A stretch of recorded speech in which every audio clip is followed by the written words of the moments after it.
நீங்கள் அறியாதிருக்கிற ஒருவர் உங்கள் நடுவில் நிற்கிறார். யோவான் ஞானஸ்நானம் கொடுத்து கொண்டிருக்கிற அந்த வேளையிலே ஆண்டவர் இயேசுவும் ஞானஸ்நானம் பெறும்படியாக அந்த இடத்திலே வந்து நிற்கிறார். யாருக்குமே தெரியாது. ஆனால் யோவான் ஸ்நானனுக்கு அந்த காரியம் வெளிப்படுத்தப்படுகிறது, அவருக்கு தெரிகிறது.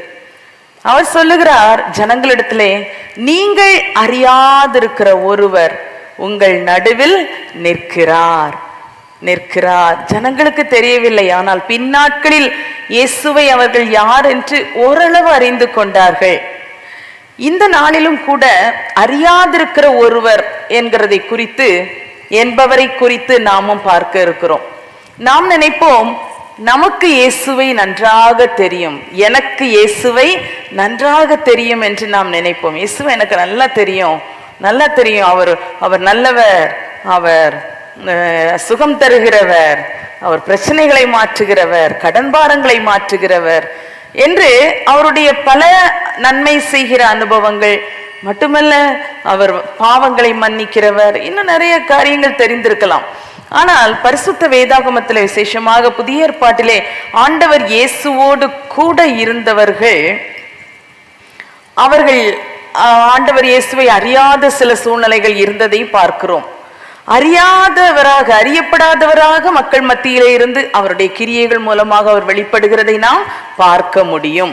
இந்த நாளில் முதலாவதாக சவுலுக்கு தரிசனமான இயேசுவை குறித்து பார்க்க போகிறோம். அதாவது சவுல் அறியாதிருந்த இயேசு என்று கூட நாம் சொல்லலாம். அப்போஸ்தலர் 9வது அதிகாரம் 7வது அதிகாரத்திலே கொஞ்சம் கொஞ்சமா சவுலை குறித்து அது ஒரு வசனத்துல சொல்லி இருக்கிறது. இயேசுவை பின்பற்றின ஜனங்கள், பின்பற்றியவர்கள், அவருடைய சீஷர்களாய் இருந்தவர்களை துன்பப்படுத்தியதில் முக்கியமாக ஸ்தேவானுடைய இரத்த சாட்சி அந்த 7ஆம் அதிகாரத்தில் சொல்லப்பட்டிருக்கிறது. அந்த பகுதியிலே இந்த சவுல் வருவதை நாம் பார்க்க முடியும். அதிலே 7வது அதிகாரம் 58வது வசனத்துல பார்க்கிறோம், அந்த கல்லறிந்த சாட்சிக்காரர் தங்கள் வஸ்திரங்களை கழற்றி சவுல் என்னப்பட்ட ஒரு வாலிபனுடைய பாதத்தின் அருகே வைத்தார்கள். இந்த இடத்திலே சவுலுடைய பெயர் வருகிறது. அவர் அப்போ இந்த கொலை நடந்த இடத்திலே வஸ்திரங்களை பாதுகாக்கிற அந்த ஒரு அதற்கு உத்தரவாதம் சொல்லுகிற, இன்னொரு பக்கம் பார்த்தா அடுத்த அதிகாரத்திலே அது சவுலும் சம்மதித்திருந்தான், கொலை செய்ய சம்மதித்திருந்தான் என்று பார்க்கிறோம். 8வது அதிகார ஆரம்ப பகுதியிலே அந்த 4 வசனங்கள் அதிலே பார்க்கும்போது சவுல் கிறிஸ்தவர்களை, இயேசுவின் சீஷர்களை மிக அதிகமாக துன்புறுத்திய சம்பவங்களை நாம் அதிலே பார்க்க முடியும்.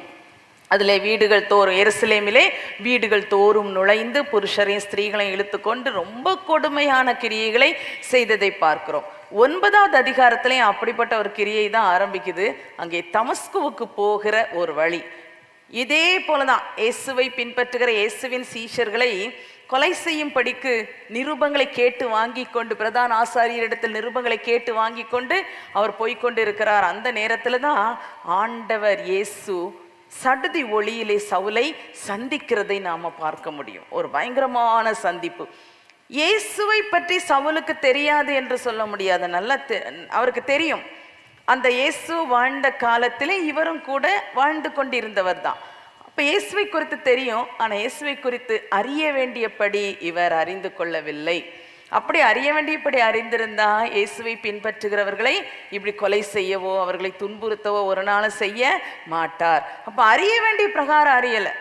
சவுல் அந்த யூத மார்க்கத்துக்காக வைராக்கியமா இருந்தார், யெகோவா தேவனுக்கு தான் வைராக்கியமாக இருந்தார்.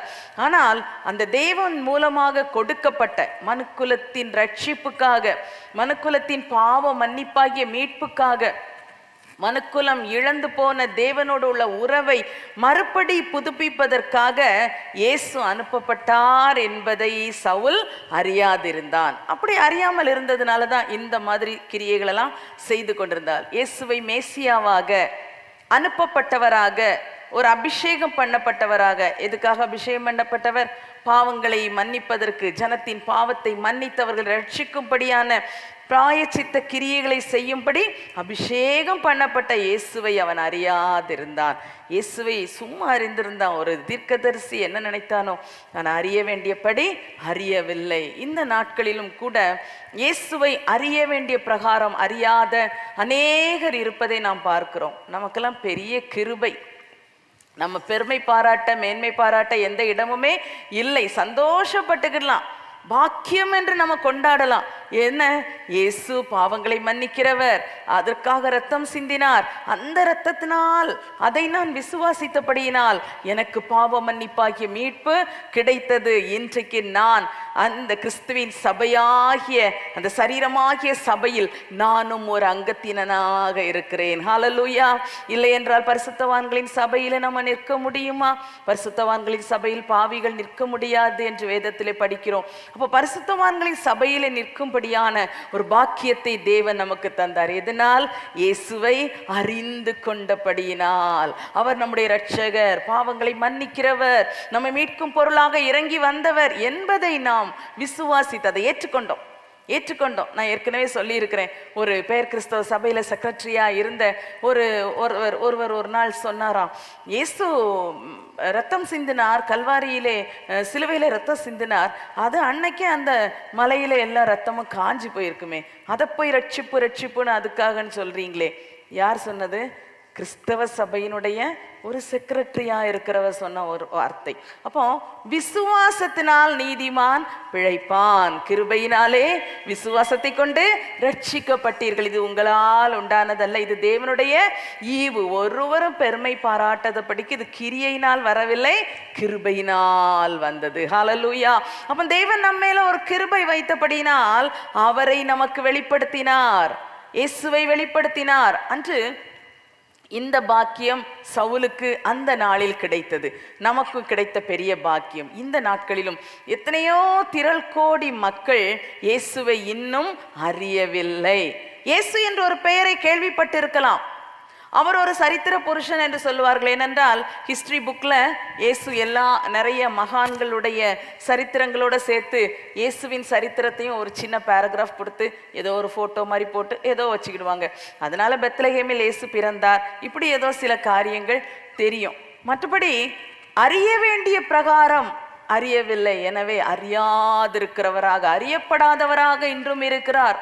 சிலருக்கு இயேசு என்ற பெயரை தெரியவே இல்லை. இன்னும் சிலருக்கு இயேசு என்றால் அது ஒரு பொருளா, அது ஒரு நபரா, எது இல்லை ஏதாவது இடமா என்று கூட தெரியவில்லை. இப்படி பல விதங்களில் இருக்கிறார்கள். இன்னும் சிலர் பார்த்தா, நீங்க சில வீடுகளில் பார்த்துருப்பீங்க, பல போட்டோஸ் வச்சிருப்பாங்க கும்பிடுறதுக்கு, அதோட சேர்த்து இயேசு என்று சொல்லி ஒரு சித்திரத்தை, ஒரு போட்டோவையும் கூட அந்த இடத்தில் வைத்திருப்பதை பார்க்கலாம். அப்ப அறிய வேண்டிய பிரகாரம் அநேகர் இன்னும் அறிந்து கொள்ளவில்லை.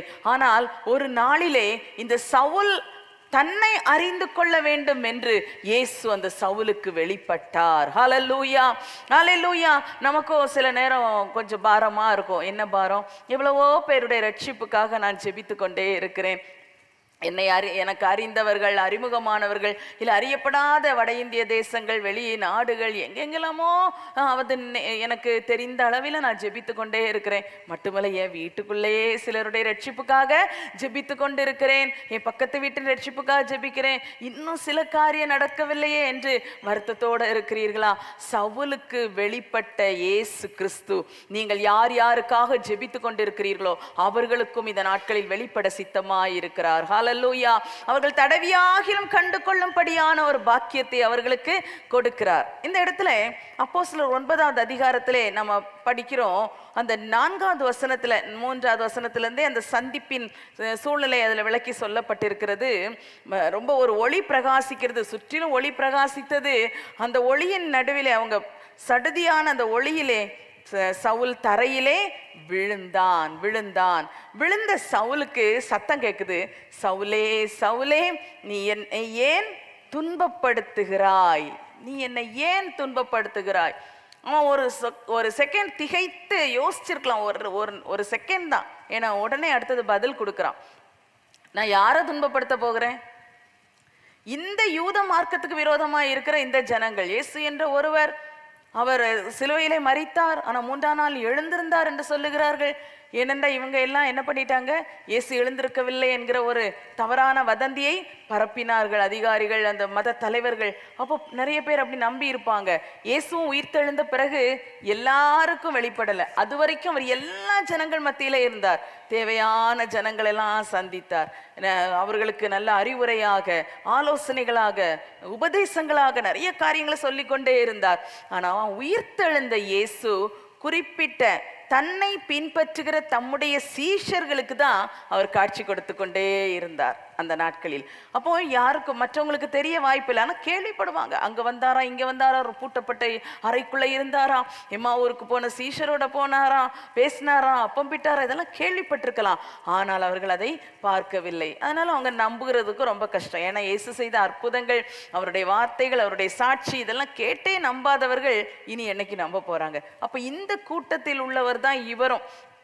இப்ப இவரிடத்துல இப்படி ஒரு கேள்வி, என்னை ஏன் துன்பப்படுத்துகிறாய் என்று கேட்கும் போது அவர் சிந்தனையில் அதுவரைக்கும் இருந்த இயேசு வேற, இந்த கேள்வி அவரை அப்படியே தடுத்து நிறுத்தியது. உடனே அவர் எவ்வளவு அழகா பதில் சொல்றாரு பாருங்க. 5வது வசனத்தில், அதற்கு அவன், ஆண்டவரே நீர் யார் என்றான். ஆண்டவரே என்று கேட்கிறான். இது ஆண்டவருடைய கிருபை. நம்ம எபேசியர்ல படிக்கிற வசனத்தை முதல்ல பார்த்துட்டோம். கிருபையினாலே விசுவாசத்தை கொண்டு ரட்சிக்கப்பட்டீர்கள், இது உங்களால் உண்டானதல்ல, தேவனுடைய ஈவு, தேவனுடைய ஈவு அப்படிதான் சொல்லி, உங்களால் இது உண்டானது அல்ல. அப்ப இது சவுலால் தனக்குத்தானே உண்டான விஷயம் அல்ல, இது தேவன் கொடுக்கிறது தான். அப்படி கொடுக்கும் போதும் தேவனுடைய சந்திப்பு வரும்போது, அந்த சந்திப்புக்கு ஒரு மனிதன் தன்னில், ஒரு மனுஷி தன்னில் இடம் கொடாவிட்டால் அந்த சந்திப்பு அவனுக்குள் அவளுக்குள் எந்த ஒரு கிரியையும் செய்யவே முடியாது. எனவே நாம் இதற்காகவும் ஜெபிக்க வேண்டும். சந்திக்கப்படணும், சந்திக்கப்படணும், சந்திக்கப்படணும் ஜெபிக்கிறோம். ஆனா இதுக்கும் ஜெபிக்கணும். ஆண்டவரே, நீர் அவர்களை சந்திக்கிற அந்த நேரத்தை அவர்கள் அதை உணர்ந்து கொள்ள வேண்டும். சில நேரங்களிலே வார்த்தைகள், இப்ப சவுலுக்கு வந்த மாதிரி வார்த்தை வரலாம். அப்போ அப்படி வார்த்தை வரும்போது அவங்க என்ன நினைக்கலாம், சில நேரம் என்ன துன்பப்படுத்துகிற இயேசு, நீ என்னை ஏன் துன்பப்படுத்துகிறாய் அப்படின்னு கேட்கிறாருன்னா என்ன பண்ணேன், நான் என்ன பண்ணேன், அப்படி அவங்களுக்குள் வித்தியாசமான வேறு கேள்விகள் சாத்தான் அப்படியே அவங்கள டைவர்ட் பண்ணி விட்டுருவான். அப்ப இயேசு தன்னை சந்திக்கிறார் என்பதை அவர்கள் புரிந்து கொள்ள முடியாது. சில கஷ்டங்கள் வரும், சில சூழ்நிலைகள் வரும். அவங்க எவ்வளவுதான் கேள்விப்பட்டாலும் அந்த நேரத்தில் அவங்க கர்த்தரிடத்தில் வருகிறதற்கு சிலருக்கு அந்த ஞாபகமே வராது. ரொம்ப லேட்டா சொல்லுவாங்க, ஐயோ நான் அன்னைக்கு அந்த ஆலயத்துக்கு போயிருந்தா, இல்ல அந்த என்கிட்ட ரொம்ப இயேசுவை பத்தி சொல்லுவாங்களே, அவங்ககிட்ட நான் இதை ஷேர் பண்ணியிருந்தா எனக்கு ஒரு நன்மை நடந்திருக்குமோ என்று சொல்லுவாங்க. அப்ப அந்த குறிப்பிட்ட நேரத்தில் இயேசு தன்னை சந்திக்கிறதை அவர்கள் அறிய வேண்டும். முக்கியமான ஜெப குறிப்பு. நாம் ஜெபித்து கொண்டு இருக்கிறோம், இயேசுவே அவர்களை சந்தியும் அப்பா, நீர் உங்க கல்வாரி அன்பினால் சந்தியும், உங்க கல்வாரி காட்சியை காட்டி கூட எல்லாமோ நம்ம சொல்லி ஜெபிக்கிறோம். அதோடு கூட அவர் செய்வார். அவர் வந்து கொடுக்கிற வார்த்தை, காட்சி, வசனங்கள் எதுவா இருந்தாலும் அந்த உணர்வை அவர்கள் அதை புரிந்து கொள்ள வேண்டும், ஏற்றுக்கொள்ள வேண்டும். சிலர் வந்து கொஞ்ச நாள் கழிச்சு பார்க்கலாம், இப்போல்லாம் நான் போய் இயேசுக்கிட்ட போனால் நான் என் இஷ்டத்துக்கு வாழ முடியாது, என் கிரியை நான் செய்ய முடியாது, நான் நினைக்கிற வேலையெல்லாம் நடப்பிக்க முடியாது, நான் நினைக்கிற மாதிரி வாழ முடியாது என்று சொல்லி இயேசுவண்டை வருவதற்கு காலதாமதம் செய்வார்கள். எனவே இயேசு கொடுக்கிற ரட்சிப்புக்காக ஜெபிக்கிற நாம் இதுலயும் இந்த ஆத்துமா ஆயத்தமாக வேண்டுமே. ஆவியானவர் எங்கும் அசைவாடி கொண்டிருக்கிறார். அந்த அசைவாடுகிற ஆவியானவர் இந்த உள்ளத்தில் அசைவாடும் போது நிச்சயமாய் அதில் அசைவாடி பாவ உணர்வை உண்டாக்க வேண்டும். இயேசுவின் சந்திப்பை குறித்த ஒரு விழிப்புணர்வை கொடுக்க வேண்டும். இந்த எண்ணத்தோடு நாம் அதிகமாக ஜெபிக்க வேண்டும். ஹல்லேலூயா. இந்த சவுலுடைய வாழ்க்கையில பார்க்கிறோம், அவர் ஆண்டவர் கேட்கிறாரு, நீ என்னை ஏன் துன்பப்படுத்துகிறாய்? இவர் பதில் சொல்லிட்டாரு, ஆண்டவரே நீர் யார்? அப்ப ஆண்டவரே என்று கேட்க தோன்றுகிறதே. அதுவரைக்கும் இயேசு ஆண்டவர் என்று சவுல் ஏற்றுக்கொள்ளவே இல்லை. இயேசுவை ஆண்டவர் என்று ஏற்றுக்கொண்டிருந்தால் இயேசுவின் சீஷர்களை அவன் துன்பப்படுத்துவானா? துன்பப்படுத்தவே மாட்டான். மட்டுமல்ல, இவ்வளோ வைராக்கியம் உள்ளவன், இயேசுவை பிடித்தா இயேசுக்கு கூட சேர்ந்து இயேசுக்காக வைராக்கியமாய் வாழ வந்திருப்பான் அல்லவா? அப்ப அறியவில்லை, அறியாதிருக்கும் ஒருவராக இருந்தார். அன்று வெளிப்பட்டவுடன் ஆண்டவரே நீர் யார் என்று கேட்டான். ஆண்டவரேனே கேட்ட அந்த வார்த்தை சவுலுடைய வாயில எவ்வளவு ஒரு வந்தது, ஒரு பெரிய ஒரு நல்ல அறிக்கை. உடனே ஆண்டவர் சொல்றாரு, நீ துன்பப்படுத்துகிற இயேசு நானே, இயேசு நானேன்னு சொல்றார். அப்போ ஒருவேளை இந்த கேள்வி கேட்ட உடனே சும்மா கேட்டிருக்கலாம், ஆண்டவரே நீர் யார் என்று. அவர் அப்படி ஒரு நினைப்புல கேட்டாலும் இயேசு நானே என்று சொல்லும்போது அதற்கு பிறகு நடுங்கி திகைத்து முழுவதுமாக தன்னை இயேசுவுக்கு அர்ப்பணித்து விட்டான். இன்னைக்கும் கூட இப்படிப்பட்ட கிரியைகள் நடக்க வேண்டும். ஒரு சாதாரணமாக நம்மோடு கூட இருக்கிறவர்கள், உங்கள் குடும்பத்தில் இருக்கிற நபர்கள், உங்கள் அக்கம் பக்கத்து வீட்டார், நீங்க யாருக்காக ஜெபிக்கிறீங்களோ அவர்கள் வாழ்க்கையிலும் இப்படிப்பட்ட சந்திப்பு நடக்க வேண்டும். மட்டுமல்ல, மார்க்க வைராக்கியம் கொண்டு இந்த சவுலை போல சபையை துன்பப்படுத்த, இயேசுவை பின்பற்றுகிற ஜனத்தை துன்பப்படுத்த, அவருக்காக வாழுகிறவர்களை இப்படிப்பட்ட கஷ்டங்களுக்கு உள்ளாக்க, அழிக்க நினைக்கிறவர்களை மனம் திரும்பும்படியாக, அவர்களை கர்த்தர் சந்திக்கும்படியாக நாம ஜெபித்து கொண்டே இருக்க வேண்டும். ஹல்லேலூயா. அதனால சவுல் வழியில போகும்போது அடிச்சு கீழே போட்டு கண்ணு தெரியாம போன மாதிரி செய்ய ஆண்டவரே அப்படிலாம் ஒன்னும் சொல்ல வேண்டியதில்லை. அவரிடத்துல விண்ணப்பம் பண்ணணும். என்ன விண்ணப்பம் பண்ணணும்? இப்படிப்பட்ட மார்க்க வைராக்கியத்தில் இருக்கிறவர்களும் மனம் திரும்ப வேண்டும் ஆண்டவரே. ஒரு அனனியா ஜெபித்து கொண்டிருந்தார். அந்த அனனியாவுக்கு தான் சொல்லப்படுது, இப்படி சவுல் இன்னொரு இருக்கிறான், நீ போய் அவன் மேல கையை வை, பார்வை அடையணும் அப்படின்னு சொல்லி சவுலை குறித்து ஆவியானவர் இங்க கொஞ்சம் சொல்லி கொடுக்கிறார் அந்த அனனியாவுக்கு, அந்த தேவ பிள்ளைக்கு. அன்பான தேவ பிள்ளைகளே, நம்முடைய வாழ்க்கையும் நாமும் எந்த அளவுக்கு இப்படிப்பட்டவர்களுக்காக ஜெபிக்கிறோமோ. நான் அதுல ஒரு குறிப்பு கூட உங்களுக்கு சொன்னேன். ஆண்டவர் சந்திக்கிற நேரத்தில் அவர் ஆண்டவர் தான் தன்னை சந்திக்கிறார். இயேசுதான் என்னை சந்திக்கிறார். இயேசுதான் உண்மையான தெய்வம், இயேசுதான் இரட்சகர் என்பதை அவர் அறிந்து கொள்ள வேண்டும், புரிந்து கொள்ள வேண்டும், ஏற்றுக்கொள்ள வேண்டும். ஏதோ ஒரு நேரத்துல தப்புகிறதற்காக அநேகர் அப்படிதான் வியாதியா இருப்பார்கள், கடன் பிரச்சனையில் இருப்பாங்க, குடும்ப பிரிவினைகளில் இருப்பார்கள், சில போராட்டங்களுக்குள்ள இருப்பாங்க, நெருக்கத்தில் இருப்பார்கள். இதற்காக இயேசுவை தேடி வருவார்கள். ஏனென்றால் இயேசு நன்மை செய்கிறவர், இயேசு விடுதலை கொடுக்கிறவர், பிசாசின் பிடியிலிருந்து விடுவிக்கிறவர், நன்மை செய்கிறவர், அற்புதங்களை செய்கிறவர், வியாதியை சுகமாக்குகிறவர் என்று இயேசுவை குறித்து பல கோணங்களில் இப்படி இந்த காரியத்தை குறித்து தெரிந்திருக்கிறதுனால அதற்காக இயேசுவிடம் வருவாங்க. அந்த காரியம் நிறைவேறின உடனே, அந்த அற்புதம் நடந்தவுடன், அந்த தேவை சந்திக்கப்பட்டவுடன் உடனடியாக எல்லாம் கிடைத்து விட்டது, நான் இதற்காக இயேசுவிடத்தில் வந்தேன், நான் பெற்றுக்கொண்டேன், போய் வருகிறேன் என்று போய்விடுவார்கள். ஆனால் அப்படி அல்ல. இது இந்த சுகம் வேணும், சமாதானம் வேணும், கடன் பாரம் மாறணும், எல்லாம் நடக்கணும். இது இந்த உலகத்துக்கானது. ஹல்லேலூயா, ஹல்லேலூயா. உலகத்திலும் உலகத்தில் உள்ளவைகளிலும் அன்பு கூறாதிருங்கள். இதை மட்டும் பார்த்துட்டு இருக்க கூடாது. இது மட்டும் நடக்கணும், இது நடக்கணும். ஆண்டவர் இயேசுவை பின்பற்றும் போது நன்மை வேண்டாமா? ஆசீர்வாதம் வேண்டாமா? கடன் பாரத்திலிருந்து விடுதலை வேண்டுமல்லவா? பொருளாதார ஆசீர்வாதம் வேண்டுமல்லவா? சரீரத்துல நல்ல சுகம் வேண்டுமல்லவா? வீடு வேண்டும், உலக ஆசீர்வாதங்கள், பிள்ளைகளுடைய வாழ்க்கையில நன்மைகள் எல்லாமே வேண்டும். ஆண்டவர் சொல்லி இருக்கிறார் இல்லையா? முதலாவது தேவனுடைய ராஜ்யத்தையும் அவருடைய நீதியையும் தேடுங்கள், அப்பொழுது இவைகளெல்லாம் உங்களுக்கு கூட கொடுக்கப்படும். இதெல்லாம் கூட கொடுக்கப்படுகிற விஷயங்கள். அதை மட்டும் நாம் நோக்கும்படியாக ஆண்டவர் சொல்லவில்லை. கூட கொடுக்கப்படுகிற விஷயம்லாம் உனக்கு கூட கிடைக்கும், இதெல்லாம் கூட வரும். முதலாவது தேவனுடைய ராஜ்யத்தை தேடு. முதலாவது உன் ஆத்துமாவுக்கு எடுத்த நன்மையை தேடு. தேவனுடைய ராஜ்யம்னா என்ன? இன்னும் சுருக்கமா சொல்ல போனா, நாம் இந்த உலகத்தில் வாழுகிற வாழ்க்கை கொஞ்ச கால வாழ்க்கை. ஒருவேளை நம்ம வாழ்ந்து கொண்டிருக்கும் போதே ஆண்டவர் இயேசு மத்திய வானத்தில் வருவார் நம்மை அழைத்து செல்லும்படி. அல்லவென்றால் நம்மை அவரிடத்தில் அதுக்கு முன்பாக அழைத்துக் கொள்ளுவார், மரணத்தின் மூலமாக, எதுவாக இருக்கலாம். ஆனா அப்படி ஒரு மாற்றம் வருகிற நேரத்தில் நாம் எங்கே போய் இறங்க போகிறோம், சேரப்போகிறோம் என்பதுதான் மிக முக்கியமான விஷயம். செத்து போயிட்டாங்க, இறந்து போயிட்டாங்க அப்படிங்கும்போது எங்க போயிட்டாங்க அப்படின்னு எத்தனை பேர் யோசிக்கிறாங்க? எங்க போனாங்க? இங்க இருந்தாங்க. இப்ப நம்ம சொல்லுவோம் அந்த ஊருக்கு போயிருக்காங்க.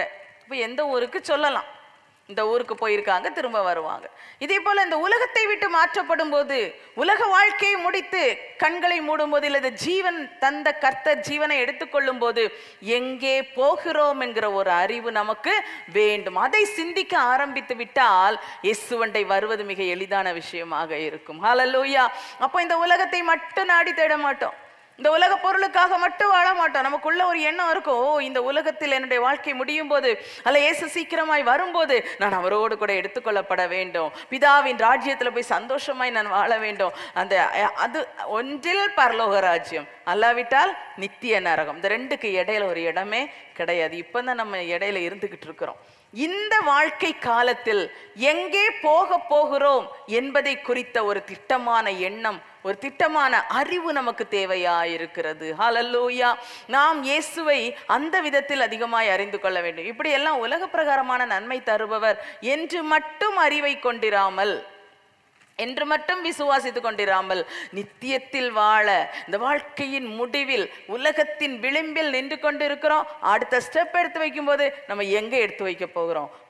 நித்திய நரகமா, நித்திய சந்தோஷமா, நித்திய பரலோகமா, எங்கே நம்ம போக போகிறோம் என்கிற ஒரு அறிவு நமக்குள்ளாய் வேண்டும். இந்த சவுல் மார்க்க வைராக்கியம் கொண்டு வெறி கொண்டு அலைந்த இவனுக்கு இயேசு வெளிப்பட்ட உடனே அப்படியே சரண்டர் ஆயிட்டார், அப்படியே தன்னை அர்ப்பணித்து விட்டார். ஆண்டவரே, நான் என்ன செய்ய சித்தமாய் இருக்கிறீர்? ஹல்லேலூயா. உங்க உள்ள ஆசைப்படுதா? இன்னைக்கு எத்தனை பேருடைய வாழ்க்கையில இந்த கேள்வி வர வேண்டியதா இருக்கிறது. அவர்களுக்கு தன்னுடைய சித்தம், தன்னுடைய இஷ்டம், அல்லது வேறு யாரோ சிலர் அவர்களை வழிநடத்துகிறபடியினால் இயேசுவுக்கு விரோதமாக, இயேசுவின் பிள்ளைகளுக்கு விரோதமாக பல காரியங்களை செய்து அவர்களை கஷ்டப்படுத்தி சபையை நாசப்படுத்தி இப்படியெல்லாம் இருந்து கொண்டிருக்கும் போது இந்த நாளில் ஆண்டவர் இயேசு அவர்களுக்கு வெளிப்படுவாரானால் அது எவ்வளவு நலமாயிருக்கும். வெளிப்பட்டால் மட்டும் போதாது, இது இயேசுதான் எனக்கு வெளிப்படுத்தப்படுகிறார் என்று சொல்லி, ஆண்டவரே, நான் என்ன செய்ய சித்தமா இருக்கிறீர் என்று இயேசுவின் பாதத்தில் விழ வேண்டும். ஹல்லேலூயா. இருந்த வண்ணமாக அப்படியே கண்களை மூடி இந்த முதற் குறிப்பை வைத்து ரட்சிக்கப்படாதவர்களுக்காக நம்ம ஒரு வார்த்தை ஜெபிக்க போகிறோம். மார்க்க வெறி கொண்டு, மார்க்க வைராக்கியம் கொண்டு துணிகரமாய் நடந்து கொண்டிருக்கிறவர்களுக்காக அவர்களை இயேசு சந்திக்கும்படியாக மட்டுமல்ல, இயேசுவின் சந்திப்பை அவர்கள் உணரும்படியான ஒரு கிரியை உண்டாக வேண்டுமே, ஒரு கிரியை உண்டாக வேண்டுமே. அப்பா, அப்பா, ஸ்தோத்திரம், ஸ்தோத்திரம், ஸ்தோத்திரம். நீங்க யாருக்காகலாம் அப்படிப்பட்டவர்களுக்கு ஜெபித்து கொண்டு இருக்கிறீர்கள்? சவுலை போல, சவுலை போல, சவுலை போல மார்க்க வைராக்கியம் கொண்டு ஆமென் அலைந்து கொண்டிருக்கிறவர்களுடைய வாழ்க்கையிலே இயேசுவின் சந்திப்பு உண்டாவதாக, இயேசுவின் சந்திப்பு உண்டாவதாக. ஆமென். ஹல்லேலூயா, ஹல்லேலூயா, ஹல்லேலூயா. அப்பா, நீர் சந்திக்க வேண்டுமே, நீ சந்திக்கிற நேரத்தை அவர்கள் உணர வேண்டுமே. அப்பா, நீர்தான் வழியின் குறுக்கே நிற்கிறீர் என்பதை அவர்கள் காண வேண்டும். பிழையாமுடைய கண்கள் குருடாய் இருந்தது போல இருக்கக்கூடாது அப்பா, இருக்கக்கூடாது. நீர் நிற்கிறீர் என்பதை, அவர்களுடைய பாதையிலே நீர் குறுக்கிடுகிறீர் என்கிற உம்முடைய குறுக்கீட்டை அவர்கள் உணர வேண்டுமே. அப்பா, அவர்கள் பார்க்க வேண்டுமே, இயேசுவை தரிசிக்க வேண்டுமே, சவுலை போல இயேசுவை தரிசிக்க வேண்டுமே. அப்பா, உம்முடைய கிருபை நீர் கட்டளையிடுவீராக, கட்டளையிடுவீராக. அப்பா, உம்முடைய மீட்பு உண்டாகட்டும். அப்பா, அவர்கள் தங்கள் துணிகரத்திலே வாழ்க்கையை முடித்துக் கொள்ள கூடாது. துணிகரமான அந்த வாழ்வுக்கு ஒரு முற்றுப்புள்ளி வேண்டுமே. சவுலை சந்தித்தவரே, சடுதி ஒளியிலே சந்தித்தவரே, உம்முடைய வெளிச்சம் பிரகாசிப்பதாக, உம்முடைய இரக்கம் உண்டாவதாக, உம்முடைய கிருபை உண்டாவதாக. அப்பா, ஹல்லேலூயா, ஹல்லேலூயா, ஹல்லேலூயா, ஹல்லேலூயா, ஹல்லேலூயா. ஐந்து கண்டத்தின் ஜனத்திற்காக ஐங்காயங்கள் ஈற்றிரி, ஐந்து கண்டத்தின் ஜனத்திற்காக ஐங்காயங்கள் ஈற்றிரி. தீவன் இல்லை என்று கூறி மடிவோரை தேடும் ஜெபம் கேளுமே. தீவன் இல்லை என்று கூறி முடிவோரை தேடும் ஜெபம் கேளுமே. நீர் கேளும் அப்பா, எங்களுடைய இந்த எளிய ஜெபத்தை நீர் கேளும் அப்பா. சில தேவ பிள்ளைகள் சிலருக்காக பல காலங்களாய் ஜெபிக்கிறதை கர்த்தர் கேட்கிறீர். அப்பா, இந்த நாட்களிலே அவர்களுடைய ரட்சிப்பு சமீபமா இருக்கட்டும் ஆண்டவரே, அவர்களுக்கு ரட்சிப்பு உண்டாகட்டும். அப்பா, நீர் அவர்களை தேடுகிறீர், அவர்கள் குறுக்கே வந்து நிற்கிறீர், அவர்களுக்கு பிரசன்னமாகிறீர் என்பதை அவர்கள் உணரும்படியாக அந்த உள்ளங்களிலே பாவ உணர்வு உண்டாகட்டும். அப்பா, இயேசுவை தேடுகிற ஒரு எண்ணம் உண்டாகட்டும், இயேசுவை காண்கிற ஒரு கண்கள் அவருக்கு கிடைக்கட்டும் ஆண்டவரே. நீங்கள் அவர்கள் இன்னும் உம்மை அறியாதவர்களாக இருக்கக்கூடாதப்பா. ஒரு உணர்வை கொடுத்து விடும், உணர்வை கொடுத்து விடும். எங்கிருந்தாவது ஒரு வசனத்தின் மூலமாக அப்பா, ஏதோ ஒரு வார்த்தையின் மூலமாக, எங்கோ கேட்கிற செய்தியின் மூலமாக அப்பா, இப்போதெல்லாம் எவ்வளவு சோசியல் மீடியாஸ்ல நம்முடைய வார்த்தைகள் பிரசங்கிக்கப்படுகிறது. உம்முடைய வார்த்தை எப்படி ஆகிலும் அப்படிப்பட்டவர்களிடத்திலே போய் சேர வேண்டுமே அப்பா, சேர வேண்டுமே ஆண்டவரே. தேவன் இல்லை என்று சொல்லி மதிகீடாய் நடக்கிறவருடைய வாழ்க்கை சந்திக்கப்பட வேண்டுமே. ஆண்டவருடைய இரக்கம் உண்டாக வேண்டுமே. உமக்கு விரோதமாக சவுலை போல கொந்தளித்து புறப்பட்டு கொண்டிருக்கிறவருடைய வாழ்க்கையிலே உம்முடைய குறுக்கீடு உண்டாக வேண்டுமே அப்பா. அந்த ஆத்துமா நரகத்துக்கு போகக்கூடாது அப்பா. பாவம் மன்னிப்பு நிச்சயத்தை பெற்ற இயேசுவுக்காய் சவுலை போல சாட்சியாய் நிற்க வேண்டுமே. தேவன் உம்முடைய கிரியைகளை செய்வீராக செய்வீராக செய்வீராக. இயேசுவின் நாமத்தில் கேட்கிறோம் பிதாவே, ஆமேன் ஆமேன். அடுத்ததாக சீஷருக்கு வெளிப்பட்ட இயேசு. சீஷருக்கு வெளிப்பட்ட இயேசு. இந்த இடத்துல சீஷர்கள் அறியாத இயேசு என்றும் சொல்லலாம். அவரோடு கூட இருந்தவர்கள், இயேசுவோடு கூட இருந்த சீஷர்கள், இயேசுவால் தெரிந்து கொள்ளப்பட்டவர்கள், இயேசுவால் அழைக்கப்பட்டவர்கள், இயேசுவோடு கூட நடந்தவர்கள், இயேசுவோடு கூட சாப்பிடுகிறவர்கள், இயேசு செய்கிற அற்புதங்களை எல்லாம் பார்க்கிறவர்கள், இயேசு பிசாசு துரத்துகிறத பார்க்கிறாங்க, குஷ்டரோகிக்கு சுகம் கொடுக்கிறத பார்க்கிறார்கள். இயேசு சொல்லுகிற எத்தனையோ உவமைகள், வார்த்தைகள், அறிவுரைகள், ஆலோசனைகள், உபதேச சத்தியங்கள், இதையெல்லாம் கேட்டுக்கொண்டு இயேசுவோடு கூட நடந்து கொண்டிருக்கிறவர்கள் தான் ஒரு நாளில் அவர்களுடைய வாழ்க்கையிலே ஒரு ஆச்சரியம், இவர் யாரோ என்ற ஒரு ஆச்சரியமான கேள்வி வந்துவிட்டது. மார்க்கு சுவிசேஷம் 4வது அதிகாரம் கடைசி பகுதியிலே இந்த சம்பவம் மிக அழகாக கொடுக்கப்பட்டிருக்கிறது. அந்த பகுதியிலே ஆண்டவர் இயேசு சீஷர்களிடத்துல சொல்லுகிறார், அக்கறைக்கு போவோம் வாருங்கள் என்று சொல்லுகிறார். அக்கறைக்கு போவோம் வாருங்கள். எங்க கூப்பிட்டாலும் இயேசுவோடு கூட போயிட்டு இருக்கிறாங்க. இயேசு ஜெபம் பண்ணும்படி வனாந்திரத்துக்கு போகிறார், மலையில் ஏறுகிறார். அந்த மாதிரி நேரங்களில் கூட இயேசுவை தேடி போயிடுறாங்க.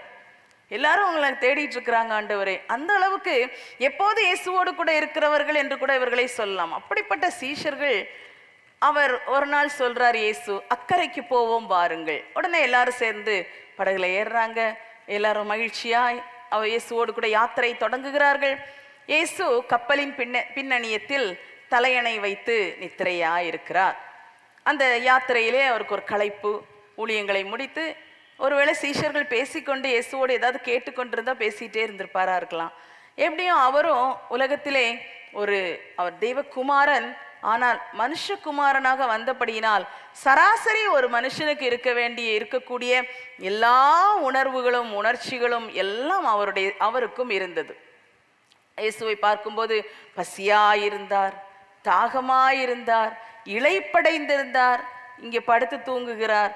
இப்படி சராசரி மனுஷனுக்குள்ள எல்லா காரியம். அழுதார். யோவான் ஸ்நானன் கொலை செய்யப்பட்ட உடனே அவருக்கு ரொம்ப கஷ்டமா இருந்திருக்கும். அப்போ அந்த நேரத்தில் அவர் கொஞ்ச தூரம் ஒரு இடத்துல போய் அவர் அமைதியா சீஷர்களோட இருக்கிறதை விரும்பி போகிறார். அப்போ எல்லா விதமான உணர்வுகள், உணர்ச்சிகள், எல்லா காரியங்களும் இயேசுவுக்கு இருந்தது. அதை நம்ம மறுக்க முடியாது. ஏன்னா வசனத்துல படிக்கிறோம், அவர் எப்படி நமக்கு உதவி செய்கிறார், எப்படி அறிந்து கொள்ளுகிறார் என்றால், அவர் எல்லா விதத்துல சோதிக்கப்பட்டு பாடுபட்டு இருக்கிறதுனால சோதிக்கப்படுகிற நமக்கு உதவி செய்ய வல்லவராயிருக்கிறார். அவருக்கு அந்த வல்லமை எப்படி கிடைச்சுதான்? எல்லாரை போல பாடுபட்டார், சோதிக்கப்பட்டார். இன்னைக்கும் கூட அந்த அனுபவத்தில் கொஞ்சத்தை நமக்கு ஆண்டவர் தர்றார். பல காரியங்கள் வாழ்க்கையில வரும்போது சில காரியங்கள் நம்முடைய தவறுகளினால் தண்டனைகளாக சில நேரம் பெறுகிறோம், சிக்ஷைகளாக பெறுகிறோம். தண்டனை என்று சொல்றதை விட சிக்ஷை நம்மை திருத்துவதற்கு. இன்னும் சில நேரத்துல இன்னும் பல காரணங்கள் இருக்கலாம். அதுல ஒரு காரணம் என்னவென்றால், சில பாடுகள், சில கஷ்டங்களோட ஆண்டவர் நடத்தும் போது இன்னும் சிலருக்கு நாம் உதவி செய்யும்படி அல்லது பயன்படும்படி, அவர்களுக்கு ஒரு தைரியத்தை கொடுக்கும்படி, இல்லைன்னா அவங்க இந்த காரியத்திலிருந்து, அவர்கள் இப்படிப்பட்ட துன்பத்திலிருந்து வெளியே வரும்படி, அதற்காக உதவி செய்ய, அதற்கு ஒரு சப்போர்ட்டா ஆண்டவர் நாமத்துல இருக்கும்படிக்கு சில பாடுகளினூடாய் நடத்துகிறார். வாலிபர்களா, பிள்ளைகளா இருக்கலாம், பெரியவங்களா இருக்கலாம், முதியவர்களா இருக்கலாம், குடும்ப பெண்களா இருக்கிறவர்கள் இருக்கிறீங்க. யாருடைய வாழ்க்கையிலே சில நேரம் தோணும், என் வாழ்க்கையில சில காரியங்கள் இப்படி இருக்குதே, ஆனா நான் என் வாழ்க்கையில நான் ஆண்டவர்கிட்ட நல்லா அலசி ஆராய்ந்து பார்த்து விட்டேன், தவறுகள் இல்லை, நான் நல்லா தான் இருக்கிறேன், ஆண்டவருக்குள்ள கர்த்தர் எனக்கு எதுவுமே காண்பிக்கவில்லை, ஆனா எனக்கு இன்னும் இப்படி இருக்குதே அப்படி நீங்க நினைக்கிறீங்களா? ஒருவேளை உங்களுடைய வாழ்க்கையிலே நீங்கள் அனுபவிக்கிற சில பாதையில, நீங்க கடந்து செல்லுகிற இந்த பாதையிலே நீங்கள் பெற்றுக்கொள்ளுகிற அனுபவங்கள் இன்னும் ஒருவரை, உங்களோடு கூட கிறிஸ்துவின் இந்த பாதையிலே பயணிக்கிற ஒருவரை கிறிஸ்துவுக்குள்ளாய் பலப்படுத்த, இப்படிப்பட்ட காரியங்கள் இந்த தூக்கி எழுப்ப, உங்கள் அனுபவங்களை சொல்லி அவர்களை கிறிஸ்துவுக்குள்ளாய் தைரியப்படுத்த, அதற்காக ஒருவேளை இப்படிப்பட்ட பாதையில் கர்த்தர் உங்களை நடத்தலாம். எனவே நம்ம அதில் பயப்பட வேண்டியதில்லை. கர்த்தர் நடத்துகிற பாதையில் நம்முடைய வாழ்க்கையில் தவறுகள் இல்லாத பட்சத்தில், குறைகள் இல்லாத பட்சத்தில் நாம் சோர்ந்து போக வேண்டியதில்லை, கலங்க வேண்டியதில்லை, பயப்பட வேண்டியதில்லை. அதனால ஐயோ நான் இயேசுவை எப்படி பின்பற்ற முடியும், இப்படி இருக்கிறேனே என்று சொல்லி இயேசுவை பின்பற்றுவதை விட்டு பின்வாங்கி போக வேண்டியதும் இல்லை. தொடர்ந்து நாம் பயணிப்போம். இயேசு இப்படிப்பட்ட ஒரு பாதையில் நம்மை விட அதிகமாக அவர் கடந்து சென்று நமக்கு மாதிரியை வைத்து போயிருக்கிறார். ஹல்லேலூயா, ஹல்லேலூயா. அதனால கர்த்தரை பின்பற்றுகிற ஜனங்களே, இயேசுடைய வாழ்க்கையை நம்ம ரொம்ப ஆழமா பார்க்கணும். அப்ப இயேசு இந்த உலகத்தில் வாழும்போது அவர் அனுபவித்தது எதற்குமாக தான்? பாடுபடுகிற நமக்கு உதவி செய்வதற்காக. ஹல்லேலூயா, ஹல்லேலூயா. அதனால தைரியமாய் நாமும் இயேசுவை பின்பற்றலாம். அப்ப இந்த இடத்துல அக்கறைக்கு போவோம் வாருங்கள் என்று சொல்லி எல்லாரும் படகுல இருக்காங்க. இயேசு பின்னணியத்திலே தலையணை வைத்து நித்திரையாய் இருந்தார். இந்த நேரத்துல பயங்கரமான காற்று, கடல் கொந்தளிக்கிறது. இப்ப கொஞ்ச நேரத்துல என்ன ஆக போகுது? அது சீஷர்களே சொல்றாங்க. அவங்க அந்த மார்க்கு 4:41 படிக்கிறோம். அதுக்கு முன்னால நம்ம படிக்கிறோம், ஆண்டவரே நாங்க மடிந்து போகிறது உமக்கு கவலை இல்லையா, கவலை இல்லையா, நாங்கள் மடிந்து போகிறது உமக்கு கவலை இல்லையா என்று கேட்கிறார்கள். இயேசுதான் கூட்டிட்டு வந்தார் இவங்களை. யார் தான் கூட்டிட்டு வந்தா? இயேசுதான் இவர்களை அழைத்து கொண்டு வந்தார். அக்கறைக்கு போவோம் வாருங்கள் என்று சொல்லி இயேசுதான் அழைத்து வந்தார். அதனாலதான் அங்க போய் கேட்கிறாங்க, நாங்கள் மடிந்து போவது உமக்கு கவலை இல்லையா, கவலை இல்லையா. இயேசுவினிடத்துல போய் கேட்கிறாங்க. நல்ல வேளை நிறைய முயற்சி ஒருவேளை பண்ணியிருப்பாங்க. ஆனா அந்த நேரத்தை இயேசுவிடத்துல போய் கேட்கிறாங்க. இவ்வளவு நாள் இயேசுவோட இருக்கிறாங்க, எவ்வளவோ அற்புதங்களை பார்க்கிறார்கள். நாம நினைப்போம், இது இயேசு எவ்வளோ வியாதிகள் சுகமாக்கி இருக்கிறார், பிசாசு துரத்தி இருக்கிறார், எவ்வளவோ கிரியைகளை செய்திருக்கிறாரு, இந்த இயேசு இவர்களுக்கு பாதுகாப்பு கொடுக்க மாட்டாரா அப்படின்னு இதை வாசிக்கும் போது நம்ம நினைப்போம், இந்த சீஷர்களுக்கு இவ்வளோ ஒரு யோசனை இல்லாமல் ஆயிடுச்சேன்னு நாம நினைப்போம். ஆனா நாமும் கூட பல நேரங்களில் இவ்விதமான சூழ்நிலைகளில் இருந்திருக்கிறோம். நம்முடைய வாழ்க்கையிலே சில அனுபவங்கள் இருக்கும். அதை வச்சு நம்ம சொல்லுவோம், இயேசு எனக்கு இந்த அற்புதம் செஞ்சார், இந்த காரியத்தை எனக்கு செய்தார், இதுல எனக்கு விடுதலை கொடுத்தார், இதுல நான் ஜெபிக்கும் போது எனக்கு அப்படியே அந்த காரியத்தை நடத்தி தந்தார். இப்படியெல்லாம் பல அனுபவங்கள் இருக்கும். ஆனா சில காரியங்களில் ஒரு சீஷர்களை மாதிரி ஒரு நிலைமை வரலாம். இப்போ படகு அமிழ்ந்துருமோ, தண்ணீர் எல்லாம் கடல் தண்ணி, வெளியே இருக்கிற கடல் தண்ணி படகுக்குள்ள வந்துருமோ, அப்ப நாங்க எல்லாம் செத்து போயிருவோமோ. அவங்க அப்படிதான் அலறாங்க, நாங்கள் மடிந்து போவது உமக்கு கவலை இல்லையா, கவலை. அப்ப செத்து போயிடுறோம், கடைசி ஸ்டேஜுக்கு வந்தாச்சு. இதே போல நம்முடைய வாழ்க்கையில சில நேரங்களில் வருகிறதுண்டு. ஒருவேளை பொருளாதார நெருக்கடியா இருக்கலாம். இந்த பொருளாதார நெருக்கடி இப்படியே நீடித்து கொண்டு போகுமானால் இந்த உலகமாகிய வாழ்க்கையில் எங்கள் குடும்பம் அமிழ்ந்து போய்விடும் என்பதில் சந்தேகம் இல்லை. ஆண்டவரே நாங்க மடிந்து போகிறோமே என்ற கலக்கங்கள் வருகிறது. விசுவாச தேவ பிள்ளைகள் தான் ஊழியம் செய்யலாம். ஆனால் சில இக்கட்டான சூழ்நிலைகள் வரும்போது, சில வாசல்கள் திறக்கப்படாமல் இருப்பதை போல நம்ம உணர்கிறோம். எவ்வளவோ நாட்களா நான் தட்டி கொண்டு இருக்கிறேன் ஆண்டவரே, எவ்வளவோ காலம் இப்படி ஒரு வேலைக்காக நான் முயற்சித்து கொண்டே இருக்கிறேன், எவ்வளவோ காலம் என் படிப்பின் காரியத்துக்காக, என் வாழ்க்கையின் உயர்வுக்காக நான் ஜெபித்து கொண்டே இருக்கிறேன். ஆனா இதுவரை திறக்கப்படலையே. எனக்கு வயதும் ஏறிக்கொண்டு போகிறது. உங்க பிள்ளைகளுக்கு ஒருவேளை விவாக காரியங்களுக்காக நீங்க காத்திருக்கலாம். வயது ஆகிக்கொண்டே போகிறது ஆண்டவரே, காலங்கள் கடந்து கொண்டே போகிறதே, என்னுடைய காலமும் கடந்து கொண்டே போகிறதே. இந்த சூழ்நிலையில நான் இப்படி இருப்பேன் என்றால் நான் அப்படியே ஒரு ஆசீர்வாதத்தை காணாமல் தான் என் வாழ்க்கை முடிஞ்சிருமா ஆண்டவரே என்று எண்ணத்தோட இருக்கிறீர்களா?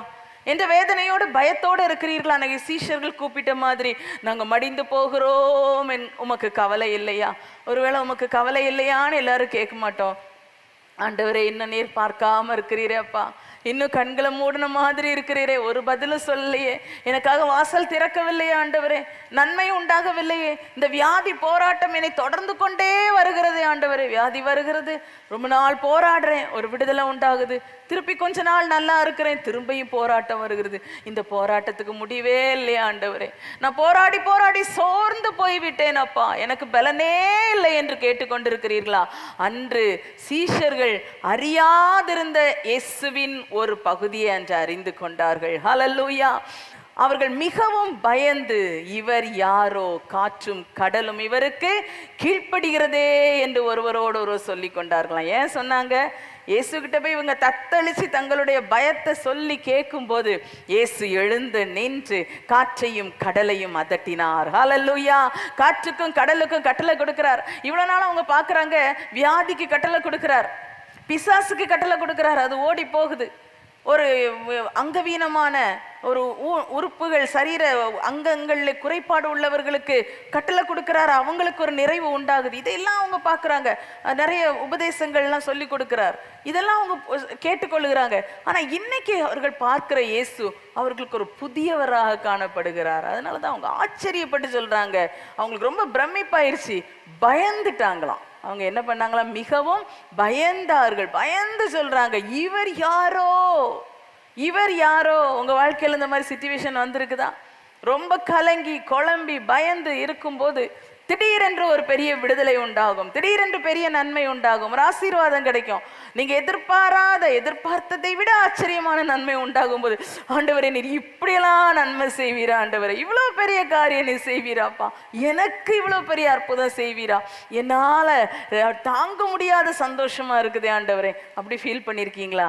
இது மாதிரிதான் அன்னைக்கு இந்த சீஷர்கள் அப்படி ஒரு பயம், ஆச்சரியம், பிரமிப்பு எல்லாம் அவங்களுக்கு வந்துருச்சு. இவர் யாரோன்னு சொல்லிட்டாங்க. கிட்ட இருந்த இயேசுவை இவ்வளவு காலம் கூட இருக்கிறாங்க, எல்லாம் பார்க்குறாங்க. சாப்பாட்டுக்கே வழி இல்லாட்ட கூட இயேசு எல்லாருக்கும் சாப்பாடு கொடுக்கிறார், சாப்பிட்றாங்க. இதெல்லாம் அனுபவித்தாலும் இவர் யாரோ என்று பிரமிக்க பண்ணக்கூடிய அளவுக்கு அன்றைய தின அற்புதம் அவர்கள் வாழ்க்கையில் இருந்தது. ஹல்லேலூயா, ஹல்லேலூயா. இன்றைக்கு நீங்கள் எந்த சூழ்நிலையிலே நான் மடிந்து போவேனோ, முடிந்து விடுமோ, இப்படியே தான் என் லைஃப் போகுமோ, நான் ஒரு நல்ல எதிர்காலத்தை நினைத்திருந்தேன், ஆசைப்பட்டேன், ஆனா இன்னைக்கு என் வாழ்க்கை வேற விதமா செட் ஆயிடுச்சு, இப்படிதான் என் முடிவு இருக்குமா, இப்படிதான் என் வாழ்க்கை இருக்குமா, இனி என் வாழ்க்கையில அந்த பெரிய நன்மை ஆசீர்வாதம் கிடைக்காதா, அப்படி ஒரு சந்தோஷம் எனக்கு வராதா என்று நீங்கள் ஏக்கத்தோட இருக்கிறீர்களா? ஆண்டவரிடத்துல சீஷர்கள் கேட்டது மாதிரி அவரிடத்துல போய் கேளுங்க.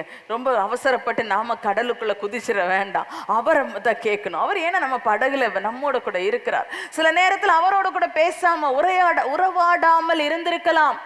அப்போ அவர் அமைதியா இருக்கிறார். அன்று நித்திரை செய்தார், இன்றும் அப்படி இருக்கலாம், நித்திரை செய்யறது போல இருக்கலாம்.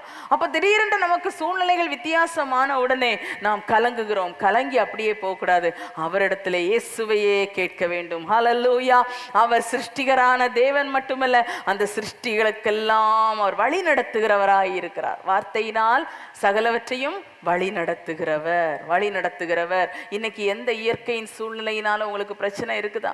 இப்படியே மாறி மாறி இருக்குதே, நான் என்ன செய்வேன், எனக்கு சரியா வேலைக்கு போக முடியலையே, ஏதாவது நினைத்து வருத்தப்படுகிறீர்களா, கலங்குகிறீர்களா, பயப்படுகிறீர்களா? எந்த சூழ்நிலை உங்களை கொஞ்சம் பயமுறுத்துகிறதா இருக்கிறது, இயேசுவை பற்றி கொள்ளுங்கள். ஹல்லேலூயா. பல காரியங்களிலே நமக்கு நிறைய எக்ஸ்பீரியன்ஸ் இருக்கும், நிறைய அனுபவங்கள் இருக்கலாம். அதெல்லாம் செய்வாரு, இப்படியெல்லாம் நடக்கும், இதெல்லாம் அவர் எனக்கு செஞ்சிருக்கிறாரு. ஆனா இது எப்படி முடியும், இது எப்படி நடக்கும், இது என்னமாய் முடியும்? இப்படிப்பட்ட கேள்விகளோடு இருக்கிறீர்களா? இந்த நாளில் இப்படிப்பட்ட சூழ்நிலையிலே ஆண்டவர் உங்களிடத்திலே வந்து தம்முடைய கிரியை நிறைவேற்றுவார். ஹல்லேலூயா, ஹல்லேலூயா. அவர் இன்றும் நம்மோடு கூட இருக்கிறார். மறந்து போக வேண்டாம்.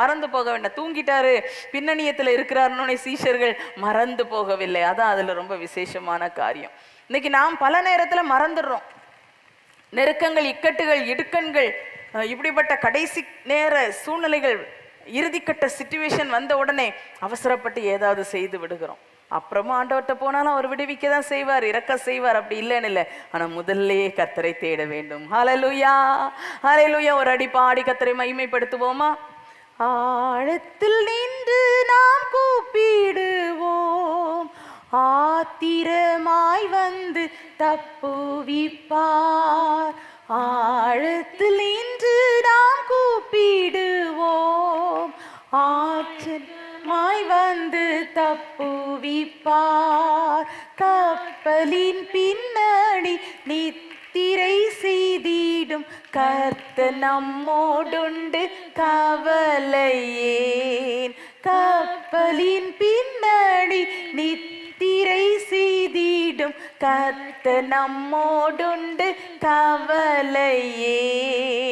இக்காலத்தும் நம்பிடுவோம், திக்கற்ற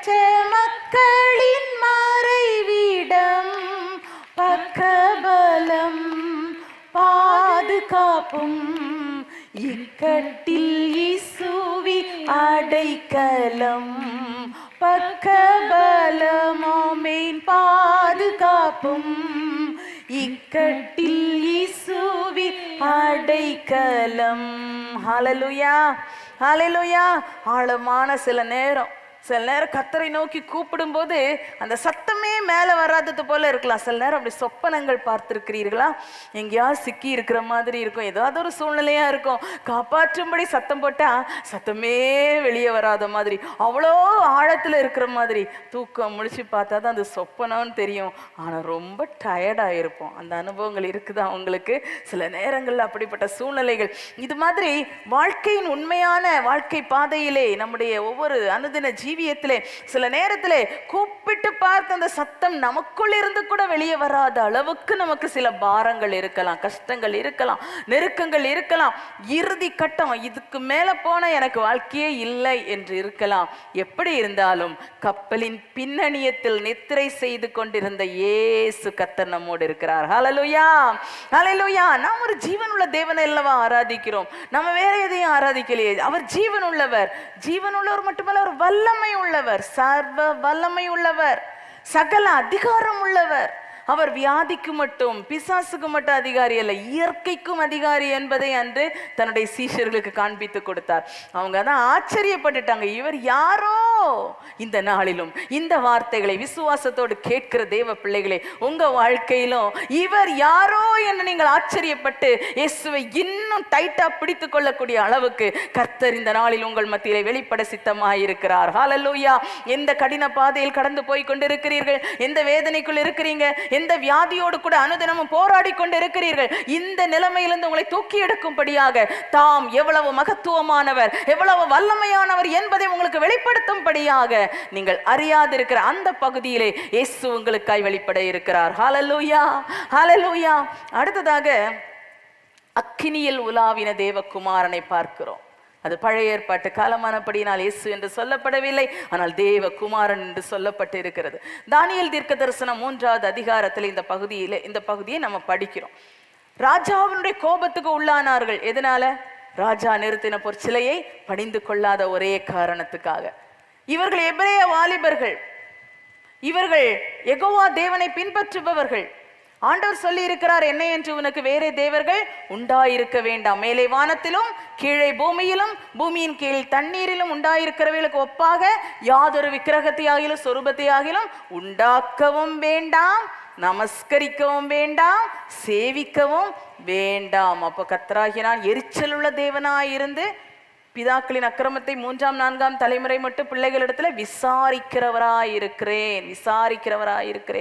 அப்ப விக்கிரக ஆராதனையிலிருந்து விடுதலை பெற்று வெளியே வந்த தேவ ஜனமே, நீங்க பாக்கியம் உள்ளவர்கள்.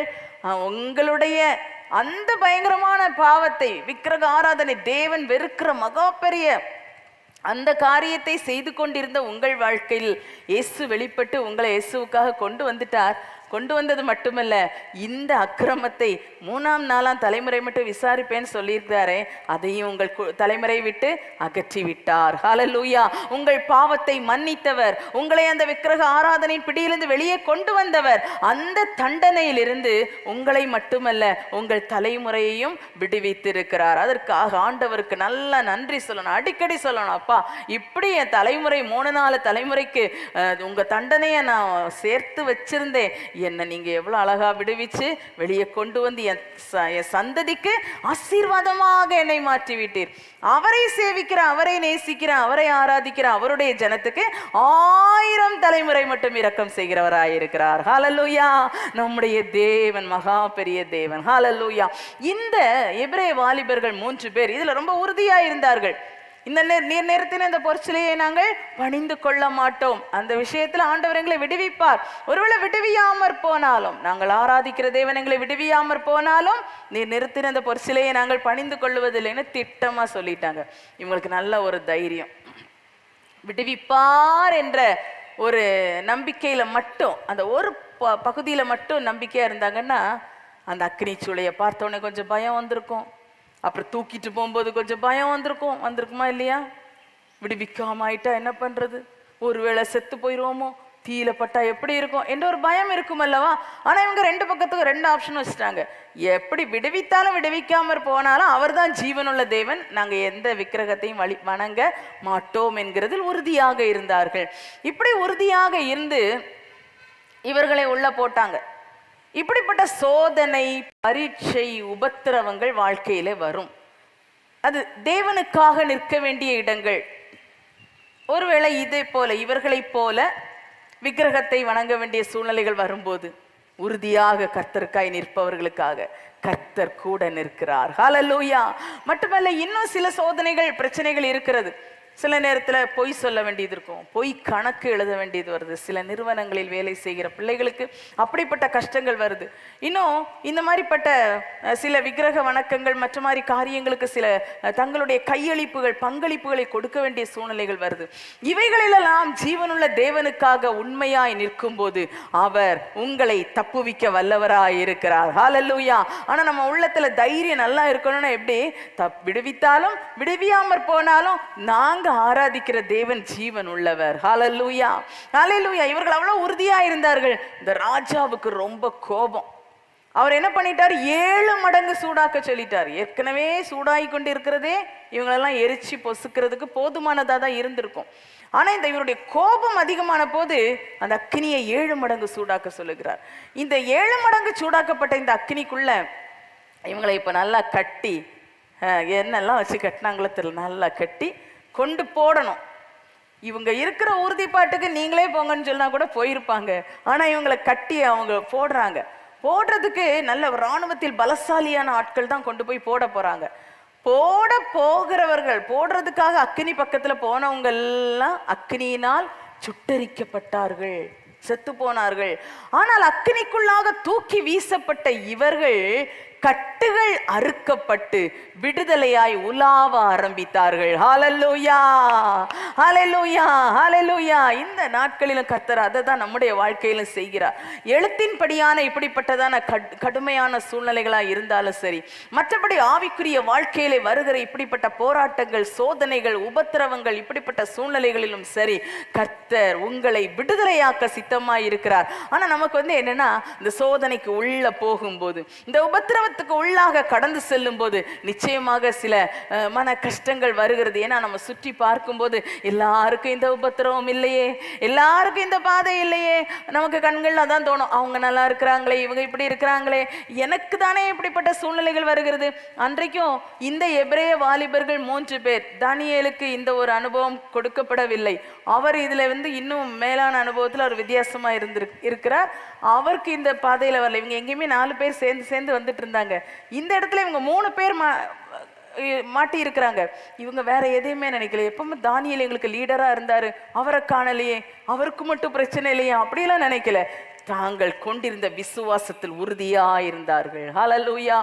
இப்படிப்பட்ட பரீட்சைகள், பாடுகள், உபத்திரவங்கள், சோதனைகள் இவற்றினூடாய் கடந்து செல்லும் போது பல நேரங்களிலே கம்பெனி கொடுக்கறதுக்கு ஆட்கள் இருக்க மாட்டாங்க. நாம ரொம்ப நினைப்போம், இவங்க எனக்கு கூட நிற்பாங்க, இவங்களுடைய வார்த்தை என்னை ரொம்ப சப்போர்ட் பண்ணும், இவர்கள் எனக்காக பேசுவார்கள், இல்லை இவர்கள் எனக்காக ஜெபிப்பார்கள். ஒருவேளை ஜெபிப்பாங்களா இருக்கலாம், ஆனால் நமக்கு தெரியாதுல்ல. இப்படி பல எதிர்பார்ப்புகள் நம்மிடத்துல இருக்கும். அதுல நமக்கு ரொம்ப சோர்வு வரும். இப்படிதான் வரும் சோர்வு. கூட இருக்கிறவர்கள் குடும்பத்தினரா இருக்கலாம், உடன் இருக்கிறவர்களா இருக்கலாம், யாரோ நாம சிலரை குறித்து நல்ல இது வச்சிருப்போம் இல்லையா. அப்ப அப்படிப்பட்ட சப்போர்ட்ஸ் நமக்கு இல்லாம இருக்கும். அன்னைக்கு இந்த 3 பேரும் அப்படித்தானே நின்னாங்க. இவங்களுக்கு யார் சப்போர்ட்? தூக்கிட்டு போறதுக்கு கொஞ்சம் பேர் கொண்டு போனாங்களே, அவங்க தான் தூக்கிட்டு போனாங்க. வேறு எந்த ஒரு சப்போர்ட்டும் இல்லை, கர்த்தர் மாத்திர சப்போர்ட். ஹல்லேலூயா. பொதுவாகவே இந்த மாதிரி சோதனையான சூழ்நிலைகளில் இல்லை வியாதியா இருக்கலாம். சில நேரங்களிலே வியாதியிலிருந்து எழுந்த பிறகு அப்புறம் தான் ஞாபகம் வரும், ஐயோ இவங்க என்னைய பார்க்க வரலையே, இவங்க எனக்காக வந்து ஜெபம் பண்ணலையே, இவங்க எனக்கு ஒரு ஃபோன் பண்ணாங்க இல்லையே, இப்படிலாம் சில எண்ணம் வரும் பாருங்க. அந்த எண்ணத்துக்கு இடம் கொடுக்கவே கூடாது. நம்மை தனிமையாக அந்த பாதையிலே ஆண்டவர் என்ன பண்றாருன்னா, நானும் நீயும் மட்டும், நானும் நீயும் இருக்கணும் என்று சொல்லி நம்மை சில பாதைகளில் நடத்துகிறார். அந்தந்த எபிரேய வாலிபர்கள் அப்படிதான் நடத்தினார். 3 பேரே நல்லா கட்டினாங்க, கொண்டு உள்ள போட்டாங்க. 3 பேரை தான் போட்டாங்க. கொஞ்ச நேரத்துல தேவகுமாரன் அந்த அக்கினிக்குள் நடப்பதை ராஜாவின் கண்கள் கண்டது. ஹல்லேலூயா, ஹல்லேலூயா. 3 பேரை தானப்பா போட்டோம், ஆனா 4வது ஆளு சேர்ந்து அவங்க விடுதலையாய் அந்த அக்கினிக்குள் உலாவுகிறதை கண்டான். ஹல்லேலூயா, ஹல்லேலூயா. இன்னைக்கு ஆண்டவர் அதான் விரும்புறார். ஒருவேளை உங்களுக்காக உங்கள் சோதனையின் பாதையிலே, உபத்திரவத்தின் வழியிலே, பாடுகளின் வழியிலே உங்களோடு கூட கம்பெனி கொடுக்கறதுக்கு அக்கம்பெனியா கொஞ்சம் பேர் இருந்தாங்கன்னா, நாம் அந்த பாதையிலே அனுபவிக்க வேண்டிய, கற்றுக்கொள்ள வேண்டிய, இல்ல அதுல தேவ நாம மகிமைப்பட வேண்டிய காரியம் பூரணமாய் மகிமைப்படாமல் போகலாம், நிறைவேறாமல் போகலாம். ஆண்டவர் எதிர்பார்க்கிறார், உனக்கு நான் மட்டும்தான் நிற்கிறேன். ஹல்லேலூயா. பயப்படாதே, நான் உனக்கு துணை நிற்கிறேன் என்று சொல்லுகிறேன். ஹல்லேலூயா. இன்னைக்கு எங்க தனிமையா நடந்துட்டு இருக்கீங்க? நீங்க நினைக்கிறீங்க, சிலர் நினைப்பீங்க, என் ஹஸ்பண்ட் ரொம்ப நல்லவர் தான், எல்லா காரியத்திலையும் நல்லா இருக்கிறாரு, ஆனா இந்த ஆவிக்குரிய காரியத்துல இல்லை, என்னுடைய குடும்பத்தின் இந்த சூழ்நிலையில சில காரியங்கள் அவரால் புரிந்து கொள்ள முடியவில்லை. என் பிள்ளைகள் என்னுடைய இந்த பாதையை நான் கடந்து செல்லுகிற இந்த ஒரு கடினமான வழியை அவர்கள் கொஞ்சம் கூட அண்டர்ஸ்டாண்ட் பண்ண மாட்டேங்கிறாங்களே. எனக்குள்ளா இருக்கிற இந்த சூழ்நிலையை நான் யாரிடத்திலையுமே ஷேர் பண்ண முடியவில்லையே. ஒருவேளை எனக்காக ஜெபிப்பார்கள், எனக்கு உதவி செய்வார்கள், எனக்கு சில ஆலோசனை சொல்லுவார்கள் என்று நான் நினைத்திருக்கிறவர்கள் கூட இதை குறித்து என்னிடத்திலே பேசுவதோ எனக்கு சொல்லுவதோ இல்லையேன்னு நினைக்கிறீங்களா? உங்க கூட தான் 4ஆம் ஆளான தேவ குமாரனாகிய இயேசு உலாவ காத்து கொண்டிருக்கிறார். ஹல்லேலூயா, ஹல்லேலூயா. இப்ப கூட ஒருவேளை உலாவி கொண்டிருக்கிறத நீங்க பார்க்காம இருக்கலாம். அந்த எபிரேய வாலிபர்கள் பார்த்தார்கள் என்பதை குறித்து இதுல எழுதப்படவில்லை. அவங்க 3 பேரா உலாவரமா நினைச்சாங்களா, இல்ல தேவகுமாரன் உலாவரத பார்த்தாங்களா? ராஜா பார்த்தார். அத ராஜா பார்த்தார். இன்னைக்கும் அப்படிதான்.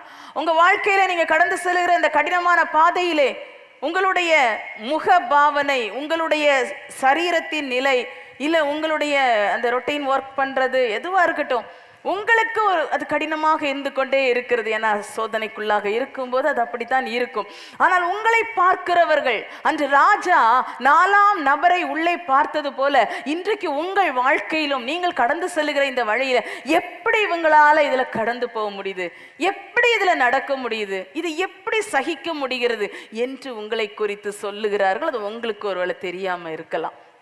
ஏனென்றால் 4ஆம் நபருடைய எல்லா அனுகூலத்தையும் நம்ம பெற்றுக்கொள்றோம், ஆனா அதை சரியா பார்க்கவில்லை. ஹல்லேலூயா.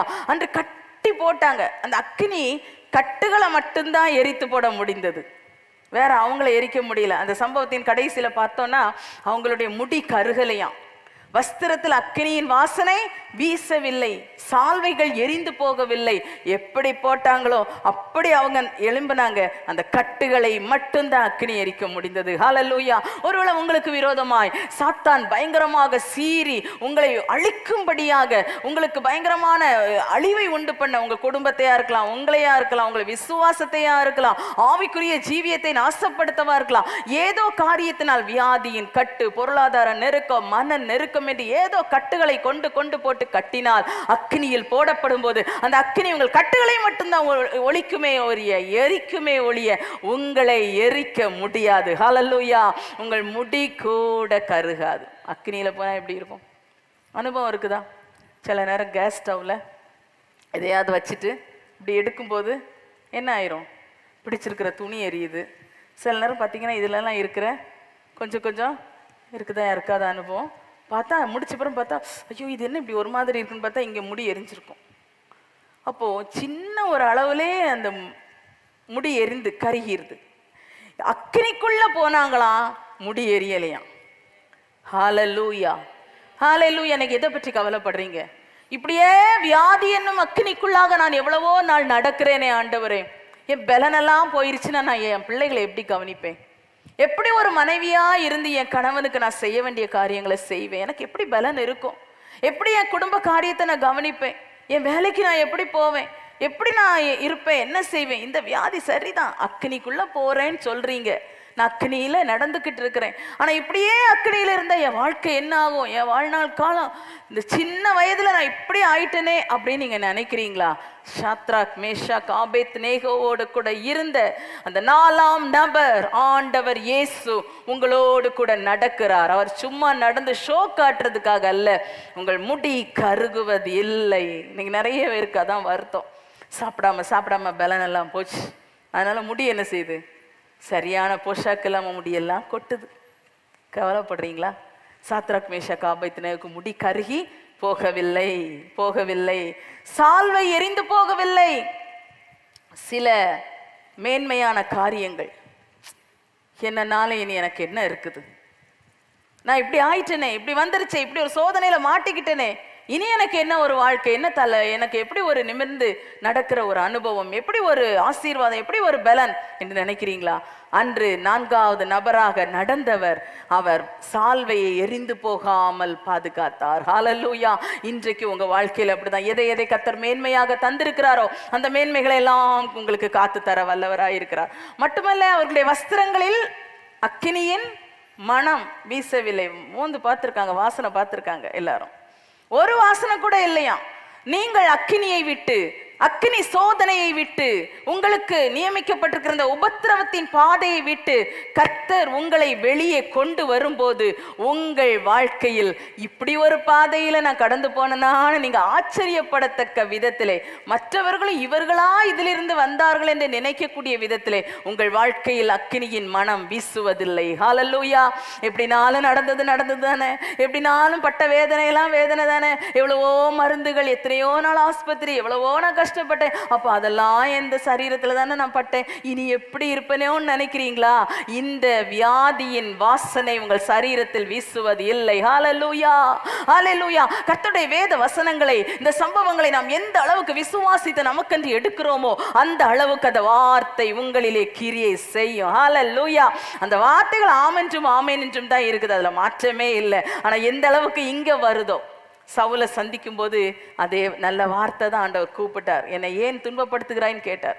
ஆனா அவருக்குள்ளாக ஒரு தெளிவு, அர்ப்பணிப்பு இல்லாவிட்டால் இந்த சவுல் பத்தி பவுலாய் அவர் ஊழியம் செஞ்ச காரியங்கள் ஒன்றுமே வேதத்தில் வந்திருக்க போவதில்லை. இதே போலதான் அக்கினியில் நடக்கிற, துக்கத்தில், துன்பத்தில், பாரங்களில் அமிழ்ந்து கொண்டிருக்கிற உங்களுக்கு ஒரு தெளிவு, ஒரே ஒரு முக்கிய விஷயம், நான் கடந்து போற பாதை கர்த்தர் தான் அனுமதிச்சிருக்கிறாரு, இல்லை என்கிட்ட ஏதாவது தவறுகள் குறைகள் இருக்குதா, சிக்ஷையா, இதையும் நம்ம பார்த்து கரெக்ட் பண்ணிடணும். எல்லாமே ஆண்டவர் தான் போட்டாரு, ஆண்டவர் தான் போட்டார் அப்படின்னு நினைச்சிட்டு இருக்க கூடாது. ஆண்டவர் தான் அனுமதிக்கிறார். ஆனால் எதற்காக அனுமதித்தார் என்பதை இந்த தாழ்வு காலத்தில் சிந்தனை செய்ய வேண்டும். சிந்தனை செய்ய வேண்டும், அது ரொம்ப முக்கியமான விஷயம். சும்மா என்னவோ நினைச்சு போயிட்டே இருக்கக்கூடாது, அப்ப காலங்கள் வீணாகிவிடும். தேவன் நமக்கு அனுமதித்த சில காரியங்களின் மூலமாக நம்மில் பக்குவங்கள் வராமல் போய்விடும். அவர் எதிர்பார்க்கிற நன்மைகள், மாற்றங்கள், முன்னேற்றங்கள் நடக்காமல் போய்விடும். எனவே அதுல ரொம்ப கரிசனையா இருக்கணும். அப்புறம் ஆண்டவரே நமக்குள்ள ஒரு தைரியம் தருவார், ஒரு பலன் தருவார், அவர் ஒரு எதிர்பார்ப்பு தருவார், நம்பிக்கை தருவார். அக்கினிக்குள் நடந்தாலும் 4ஆம் நபர் நம்மோடு கூட நடந்து கொண்டே இருப்பார். ஹல்லேலூயா. அதை இன்று நீங்கள் அறிந்து கொள்ளுங்கள். கண்களை மூடி கர்த்தரை நோக்கி பார்க்கலாமா? ஹல்லேலூயா, ஹல்லேலூயா. நம்மோடு கூட நடக்கிறவர், நம்மோடு கூட இருக்கிறவர், அவரை நாம் அறிந்து கொள்ள வேண்டும், அறிந்து கொள்ள வேண்டும். என்றைக்கும் அவரை அறியாதிருக்கும் ஒருவராக நம்ம வைத்து கொண்டு இருக்க கூடாது. ஹல்லேலூயா. அறிந்து கொள்ளணும், அறிந்து கொள்ளணும். எப்போ ஆசைப்படணும், அப்பா இன்னும் உங்களை அறியணும்ப்பா, இன்னும் உங்களை அறியணும்ப்பா, இன்னும் நீங்க இன்னும் எப்படிப்பட்டவங்கிறது எனக்கு காட்டி தாரும். அன்னைக்கு சகையோ இயேசு எப்படிப்பட்டவரோ என்று பார்க்கும்படிக்கு தான் காட்டத்தி மரத்துல ஏறினா. ஆனா அவன் நினைச்சது மாதிரி இயேசுவை பார்க்கல. இயேசு அவனுக்காக அப்படி ஒரு மேன்மையானவராக வெளிப்பட்டார். ஹல்லேலூயா. இன்னைக்கு ஆண்டவர் அதுதான் எதிர்பார்க்கிறார். ஹல்லேலூயா, ஹல்லேலூயா. அப்பா எனக்கு இன்னும் உங்களை வெளிப்படுத்துங்கப்பா. வாஞ்சையோட கேட்கலாமா? எனக்கு இன்னும் வெளிப்படுத்துங்க ஆண்டவரே. சில நேரத்துல எனக்கு எதுவுமே தெரியாத மாதிரி நான் ஃபீல் பண்றேன் அப்பா. எல்லாம் மறைக்கப்பட்டது மாதிரி இருக்கிறேன். அடுத்த ஸ்டெப் என்ன எடுத்து வைக்கணும்னு எனக்கு ஒண்ணுமே தெரியல ஆண்டவரே. எனக்கு வெளிப்படும் அப்பா, எனக்கு வெளிப்படும் ஆண்டவரே. Thank you lord. ஹல்லேலூயா. வியாதியின் பாதையில கடந்து போறீங்களா? துன்பத்தின் பாதையில நடந்து கொண்டிருக்கிறீங்களா?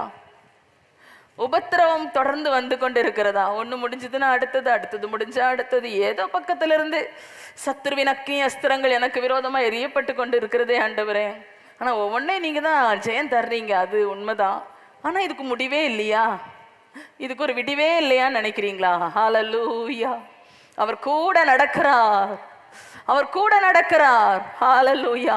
அக்கினிக்குள் போட ஆர்டர் கொடுத்த ராஜா வெளியே வாருங்கள் என்று அழைத்தான். ஹல்லேலூயா.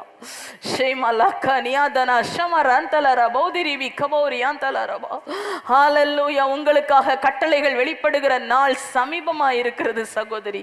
சோர்ந்து போகாதிருங்க, சோர்ந்து போகாதிருங்க. எப்படி நான் வெளியே வருவேன், நான் என்ன பண்ணுவேன், நல்லா மாட்டிக்கிட்டேன்னு நினைக்கிறீங்களா? நீங்க மாட்டல, கர்த்தர் தான் உங்களை கூட்டு போயிருக்கிறாரு. நல்லா பாருங்க, உங்களோடு கூட தேவ குமாரனாக இயேசு நடக்கிறார். ஹல்லேலூயா. இந்த அக்கினி சோதனையில, இந்த பாடுகளின் பாதையில இனி ஒரு நபர் ஒருவேளை வைக்கப்பட்டிருந்தா அவங்க என்ன ஆயிருப்பாங்க? ஆனா உங்களை ஆண்டவர் ஜீவனோட வச்சிருக்கிறாரு, உங்களை ஆண்டவர் நடக்க பண்ணுகிறாரு, உங்களை நிற்க பண்ணுகிறாரு, உங்க கடமைகளை செய்ய கிருபை தருகிறாரு. அவர் கூட இருக்கிறதுனாலதான். ஆனா நம்ம பார்க்கல, அறியல. ஏன்னா நம்ம பெரிய காரியத்தெல்லாம் எதிர்பார்த்துட்டு இருக்கிறோம். அதனால இதை நம்மளால புரிஞ்சுக்கிட முடியல. முதல்ல இயேசு நம்மோடு கூட இருக்கிறத பார்க்கணும். ஹல்லேலூயா. விசுவாச கண்கள் திறக்கப்படட்டும் அப்பா, மனக்கண்கள் திறக்கப்படட்டும் அப்பா. கிறிஸ்து எங்கள் இருதயங்கள் வாசமாய் இருக்கிறீர். நீர் எங்களோடு கூட அந்த அக்கினி சூளையில் நடந்தது போல இன்றும் நடந்து கொண்டு இருக்கிறீர். அதற்காக ஸ்தோத்திரம், ஸ்தோத்திரம், ஸ்தோத்திரம், ஸ்தோத்திரம். வாய் திறந்து சொல்லுவோம். அக்க பக்கத்துல யாரையோ பார்த்து வருத்தப்படாதீங்க. உங்களை நடத்துற பாதையில நீங்க நடக்க வேண்டும். நமக்கு நியமித்திருக்கிற ஓட்டத்திலே நாம் பொறுமையோட ஓட கடவோம். ஹல்லேலூயா. வேறு ஒருவருடைய ஓட்ட பாதை இல்லை நமக்கு. நமக்குன்னு நியமித்த பாதை, இயேசு நமக்குன்னு வச்சிருக்கிற பாதையில நடக்கணும். அந்த பாதையில இயேசு நம்மோடு கூட நடக்கிறார். பாதைகள் எவ்வளவு கடினமா இருக்கிறதோ அந்த அளவுக்கு தேவகுமாரனாகிய இயேசு அவ்வளவு நெருக்கமாக உங்களோடு கூட நடக்கிறார். ஹல்லேலூயா, ஹல்லேலூயா, ஹல்லேலூயா. சில நேரத்தில் ஆண்டவரே என்ன தனியா நடக்க விட்டுட்டீங்களா ஆண்டவரே, நான் எப்படி இதை தனியா கடந்து போவேன்னு நினைக்கிறீங்களா? அந்த காலடிகளை திரும்பி பாருங்க, அது உங்க காலடி இல்ல, அது உங்களை சுமக்கிற இயேசுவினுடைய காலடி. ஹல்லேலூயா, ஹல்லேலூயா. ஷபபபரபலக்கமோரியாந்தல நமோரியாந்தல ரபா தீமலரந்தல ரபோதிரி விக்கபல பரபோதிரி விஷ்வபரபோதிரி விக்கபல பரபா. Thank you Lord, thank you Lord, thank you Lord. விசுவாசித்து அறிக்கை செய்வோம், விசுவாசித்து அறிக்கை செய்வோம். என்னோடு கூட நீர் நடக்கிறீரப்பா, என்னோடு கூட நீர் இருக்கிறீர் ஆண்டவரே.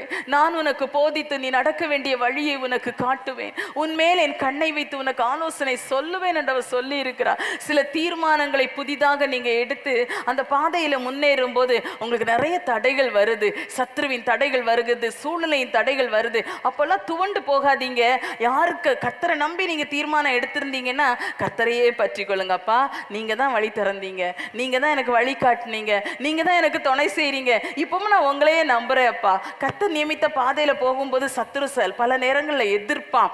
அதை பார்த்துட்டு துவண்டு போயிட்டோம் அப்படின்னா கர்த்தரை மகிமைப்படுத்த முடியாது. சாத்ராக் மேஷாக் ஆபேத்நேகோ போல அக்கினிக்குள் இருந்து அக்கினியின் எந்த பாதிப்பும் இல்லாமல் வெளியே வந்து சாட்சியாக நிற்க முடியாது. ஹல்லேலூயா, ஹல்லேலூயா. நீங்க சாட்சியா நிற்பீங்கன்னா அந்த அக்கினிக்குள்ள ஆண்டவர் உங்களை அனுப்பி இருக்கிறார்.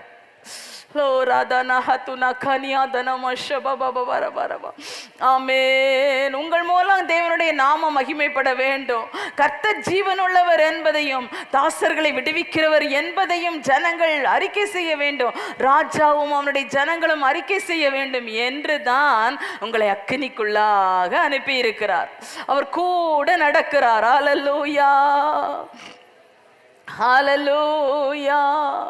ரே பாபா பரபதன மோரியாந்தல நமோ ஷபரபோ திரிபிக பலபரபா. ஹல்லேலூயா, ஹல்லேலூயா. Thank you Lord, thank you Lord. இறுதியில் வீணாலும் അവിടെ ഞാൻ ഈഹനല്ല, ഇരിതി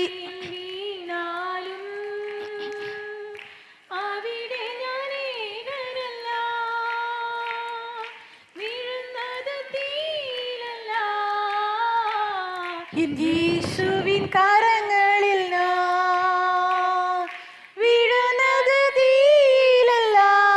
ஆண்டவருடைய கரத்தில் நீங்கள் இருக்கிறீர்கள் தேவ பிள்ளைகளே. ஒருவன் அக்கினி போன்ற சோதனைகளை கடந்து சென்று கொண்டிருந்தாலும் ஆமென், ஆமென், நீங்கள் கர்த்தருடைய கரத்தில் இருக்கிறீர்கள். ஆமென். பரீட்சையை அனுமதித்தவர் பரிகாரத்தை உங்களுக்காய் வைத்திருக்கிறார். ஹல்லேலூயா. പരിഹാരം എനിക്കായി കരുതിട്ടുണ്ട്.